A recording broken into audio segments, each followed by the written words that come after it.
Namaskar to everyone. I am Ravi Kumar, Assistant Professor in Tourism Management, Government College, Sector 9, Gurugram. Dear friends, today we will discuss on the topic of role of geography in tourism. You know very well that tourism is not a pure subject. This is an interdisciplinary subject. Or in simple words, we can say that it is a mixture or amalgamation of many subjects like geography, economics, management, history, anthropology, psychology, sociology, hotel management, and now information technology. But geography is the major pillar in the study of tourism.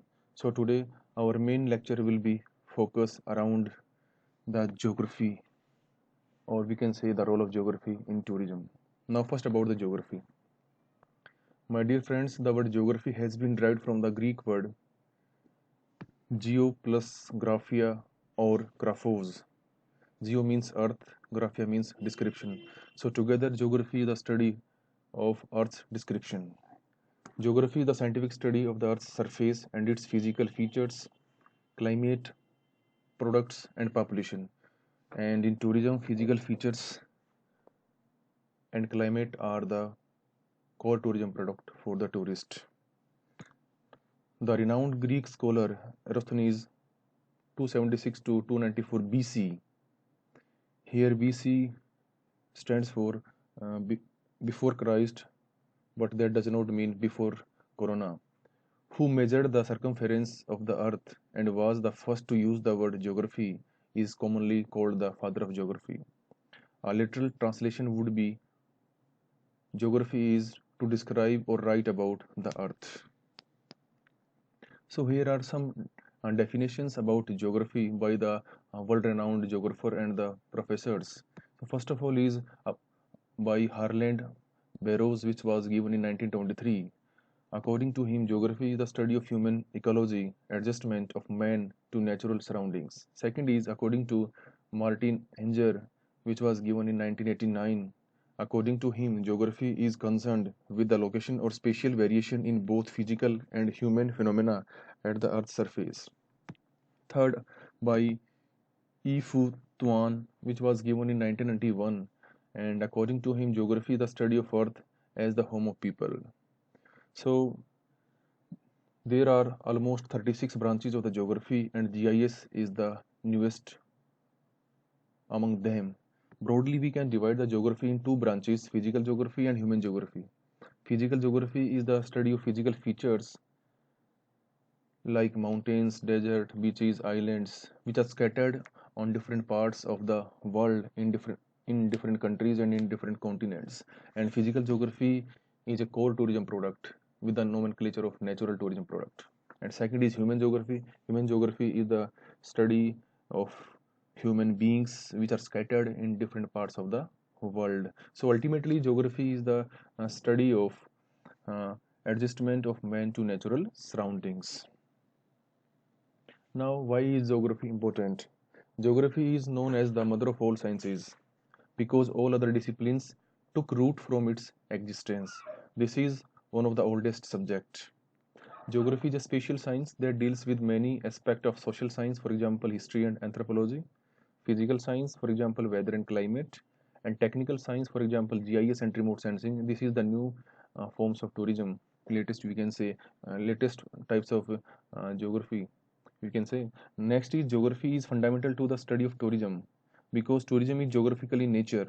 Tourism occurs in places, it involves movement and activities between the places.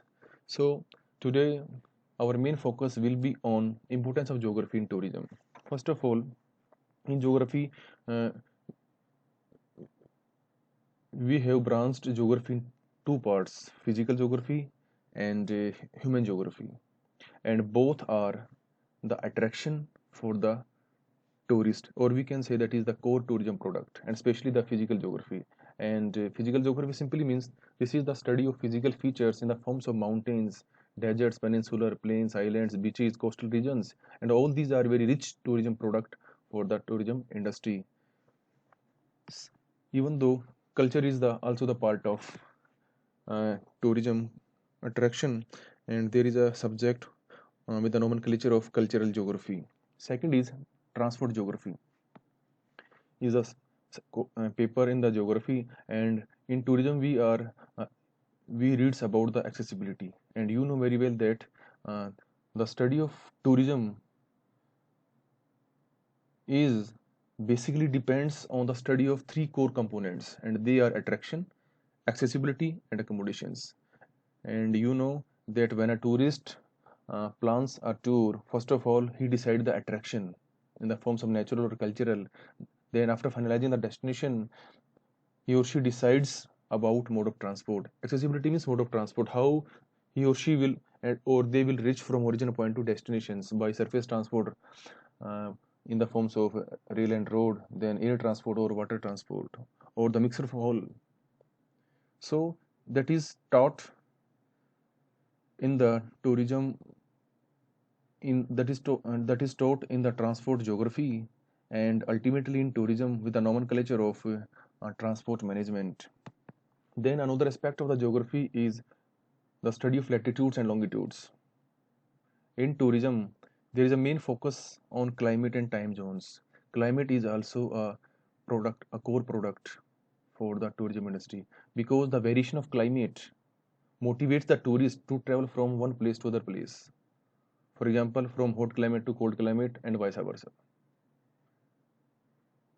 Okay, so climate and season also play a very motivational force to motivate the tourist. Then second is, and so latitude is responsible for the climatic study, and ultimately the travel agents have to tell their prospective clients or tourists ab- about the season and climate of the destinations, that is either any city, country, continent, or hemisphere. So so they so they are advised about the clothing according to season and climate. Then next is time, longitudes. Lo- Longitude is responsible for time zones. Whole world is divided into 24 time zones, and there are 24 clocks. Okay, so the study of time zones is very important, especially in the airlines ticketing. Next point is GMT and international data line. These are also the important ingredients of the study of geography. And in tourism, flying time calculation play a very crucial role, because some country has only one time zone, but some country has many time zones, like America has 7 time zones, Canada has five time zones. Okay, Australia has 3 time zones, Brazil has 2 time zones, but Russia has 10 time zones. So we have to uh, readjust or adjust our watches according to the time zones. Okay, so that play a very crucial role in the flying time calculation. Next point is map and globe, which are also the important ingredients of the study of geography, and all these two play a very crucial role in tourism industry also, especially for route identification and itinerary preparation. My dear friends, you know very well that in tourism industry our core product is tour package, which is the amalgamation of uh, many or core tourism components and their elements according to the requirement of the tourist or customer.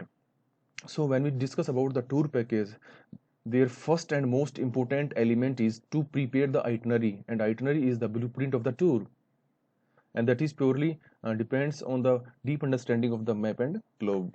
Next point is daylight saving time, and that is also very crucial in the study of airlines also, because especially in the tropical regions some countries advances their clock 1 hour to enhance the effectiveness and efficiency of their employees. And last point is location of city, country, etc. This is very important. The travel agent or tour operator must know every minute information about the city or country which are destination for their prospective clients, and this will help them to make a effective travel planning for tourist satisfaction, to retain them, and to marketize in the future also. But all these are very broad topics to explain the importance of geography in tourism. But we will discuss only these four. Due to the time limitations, time is very constant. The topics are latitudes, longitudes, GMT, and international dateline. My dear friends, I hope you know the geographical coordinates of our country.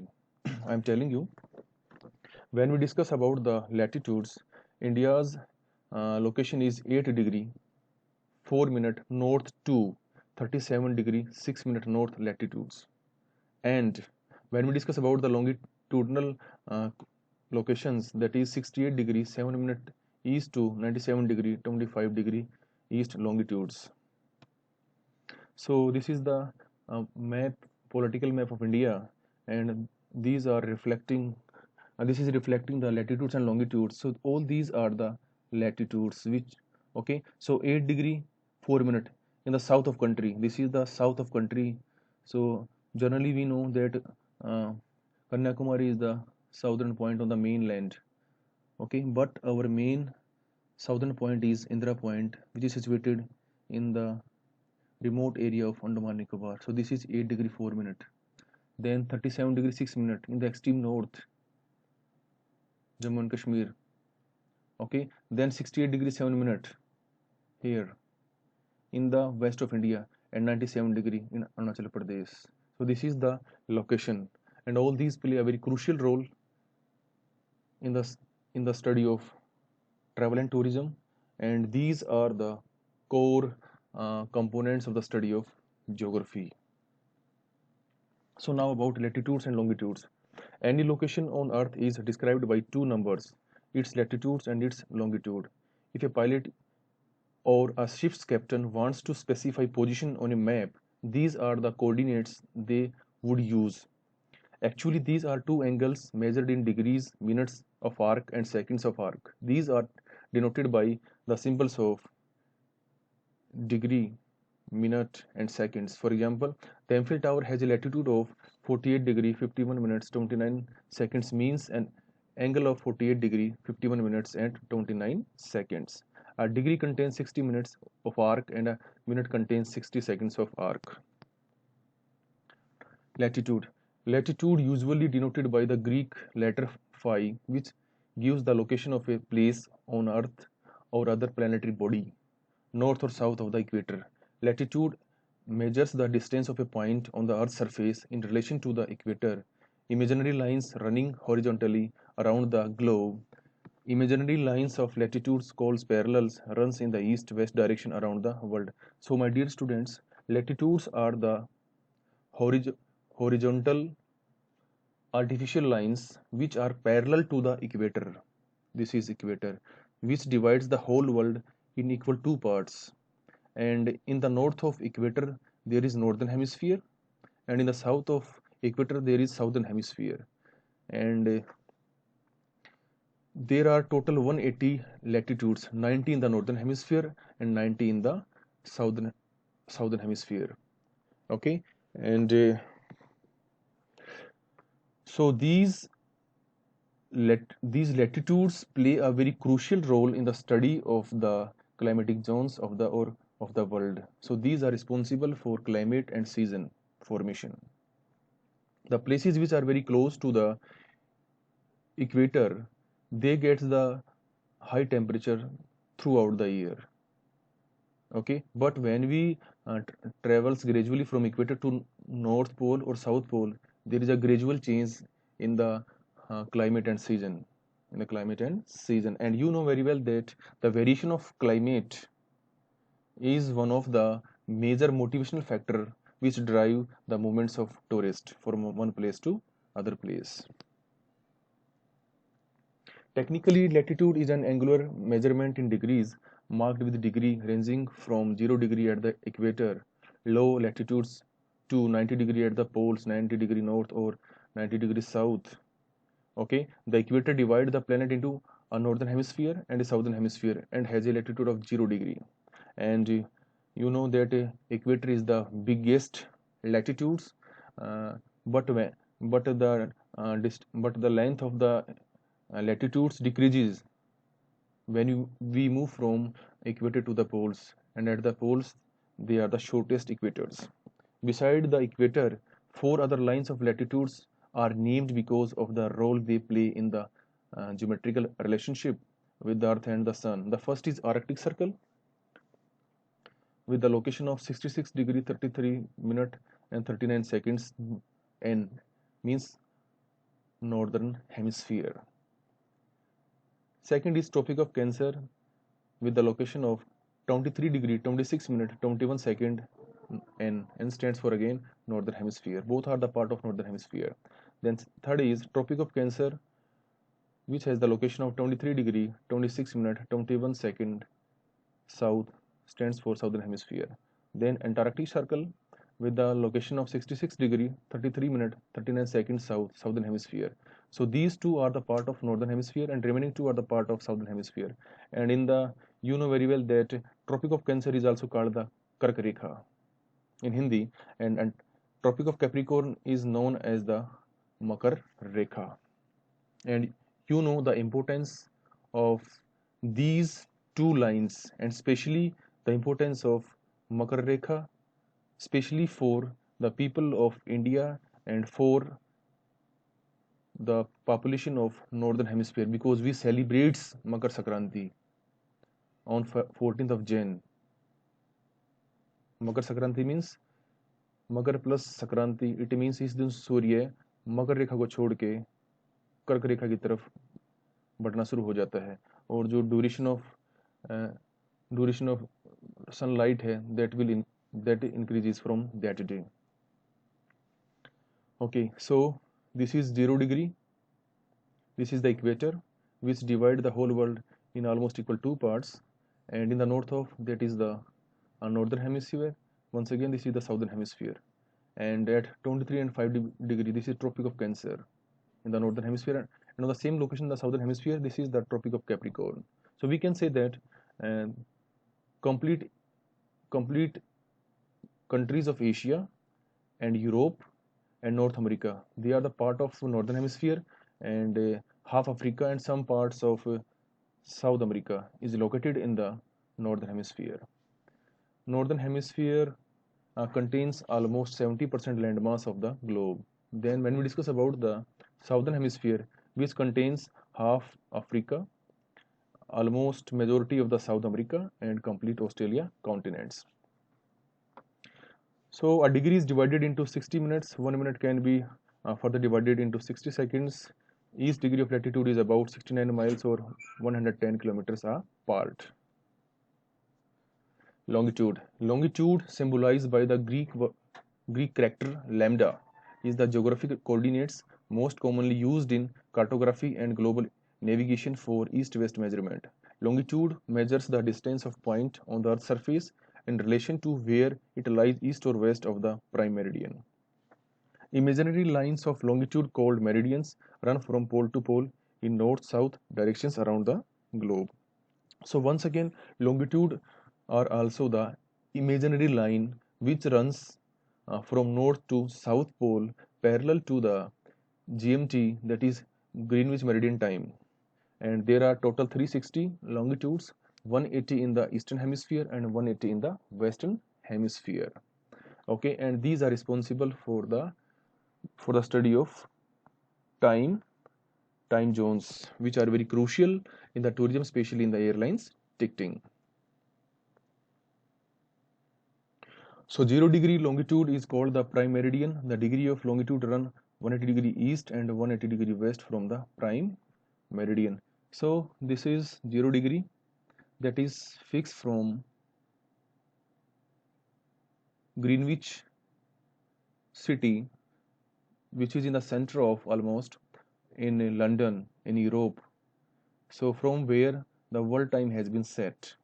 So from this, in the east there is eastern hemisphere which contains 180 longitudes, and from the west of GMT, that is the western hemisphere, and the study of hemisphere are play a significant role to understand the time zones because there are 24 time zones. Now geography coordinates. Latitudes and longitudes together are known as global coordinates or geographic coordinates. By combining longitude and longitude measurements, any location on Earth can be determined. The unit of measurement for geographic coordinates are degree, minutes, and seconds. A degree contains 60 minutes and a minute contains 60 seconds. Longitude and latitude coordinates also include cardinal directions north or south of equator for latitude and east or west of the prime meridian for longitude. Now equator, that is also the imaginary line which divide the whole world in two parts, northern hemisphere and southern hemisphere, and this is the longest latitude. It is an imaginary line on the earth's surface approximately equidistant from the north pole and south pole that divides the earth into a northern hemisphere and southern hemisphere. The latitude of the equator is 0 degree. The length of the earth's equator is about 40,075 kilometers, the widest circumference of the globe. The sun is directly overhead the equator at noon on the two equinox. Equinox means when the duration of day and night is equal. The time of the year when night and day are of equal length. So they are 21st March and 23rd September.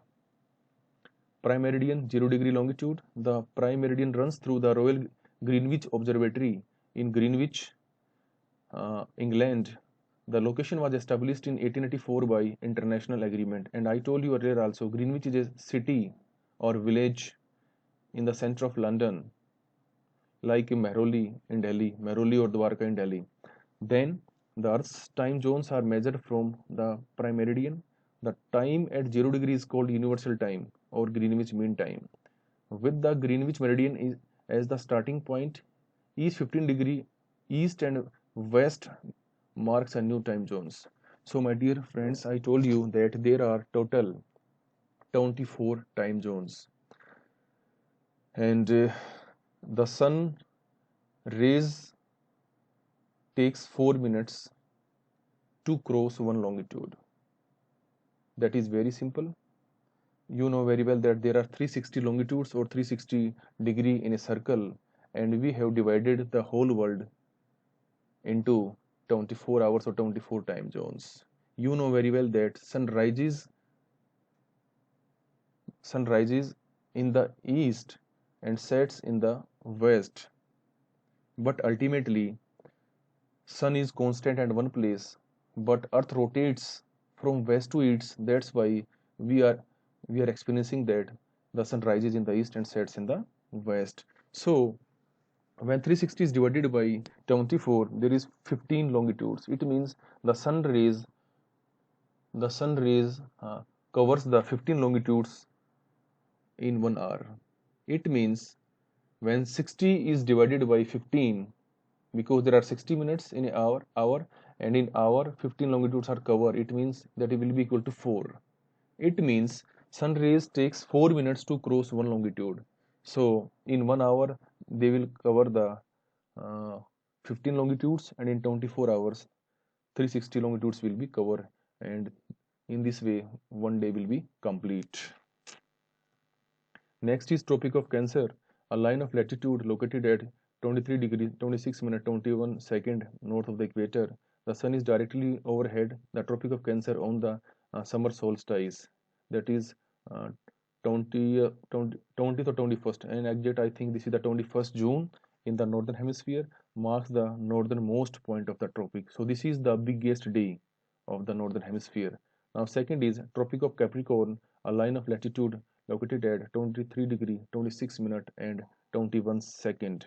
The sun is directly overhead the Tropic of Capricorn the summer, that is on 20th or 21st December, and that is 21st December, and this is the biggest day of the southern hemisphere and the smallest day of the northern hemisphere. It marks the southernmost point of the tropic. Arctic Circle, a line of latitude located at 66 degree 33 minute and 39 second north, delineating the northern frigid zone of the earth. Antarctic Circle, a line of latitude located at 66 degree 33 minute 39 second, delineating the southern frigid zone of the earth. So in this way, on the basis of latitudes, we can divide the whole world in the broad way in the three zones, and one is tropical zone, that is uh, up to the Tropic of Cancer and Tropic of Capricorn, that is between the Tropic of Cancer and Tropic of Capricorn in both the hemisphere. And second is temperate zone, that is between the Tropic of Cancer and Arctic Circle in the northern hemisphere, and between Tropic of Capricorn to Antarctic Circle in the southern hemisphere. And third one is frigid zone, means very closed. The conditions are like the freeze there. They are above the Arctic Circle and Antarctic Circle up to the North Pole and South Pole. So this is North Pole region, and this is Russia, this is Bering Sea, this is Canada, this is Greenland. Okay, and then this is the country, some countries of Europe, and this is a map of Antarctica. This is South America's Falkland Island, and very this is the island of Argentina. And then there is New Zealand.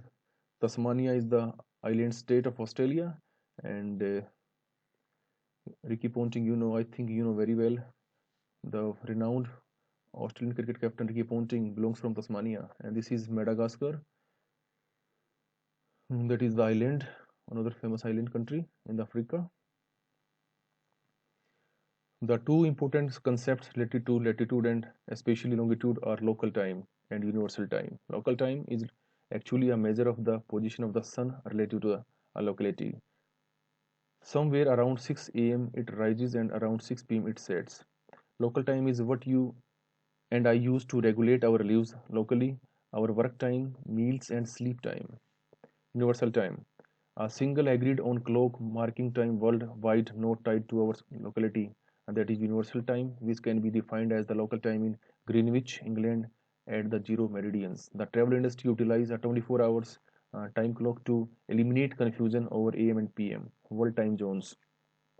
In 1884, the world's major nation agreed to create a series of standardized time zones in International Geographical Congress held in London. The world is now divided into 24 time zones, beginning with the prime meridian in Greenwich, England. The time to Greenwich and all other countries in this zone is called Greenwich Meridian Time or GMT, and is also referred to the Universal Time Coordinates (UTC). GMT. GMT was established in 1675 when Royal Observatory was built as an aid to mariners to determine longitude at sea. GMT is sometimes called Greenwich Meridian Time, marks the starting point of every time zone in the world, located at the eastern edge of the London. The observatory is now a public museum, and a brass band stretching across the yard marks the prime meridian. Tourists often get photographed as they straddle it, one foot in the eastern hemisphere of the earth and the other is in the western hemisphere. GMT is the mean time that the earth takes to rotate from noon to noon. GMT's longitude is 0 degree 0 minute 0 second, and latitude is 51 degree 28 minute 39 seconds north. So this is the Greenwich. So there are 24 time zones, 12 in the eastern hemisphere and 12 in the western hemisphere. Then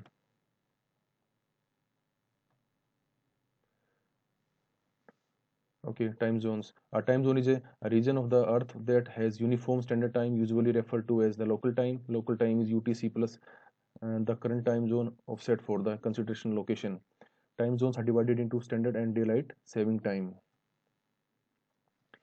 In order to maintain the same local time with the national boundaries or a group of islands, such local time fixed by law is called standard time or standard clock time. Certain countries modify their standard time during the summer by advancing 1 hour. This change is called daylight saving time. The clock is generated shifted 1 hour forward between April and October. This daylight saving time allows people to take advantage of earlier sunrises without shifting their working hour. Is the conventional of advancing clocks so that afternoons have more daylight and morning have less.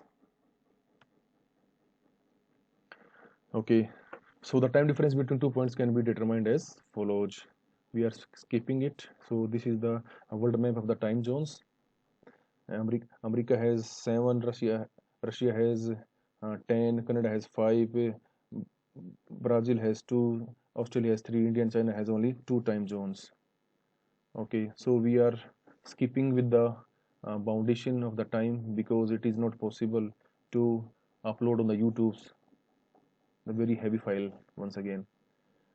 So this is the international date line, that is zigzag, broken and red color.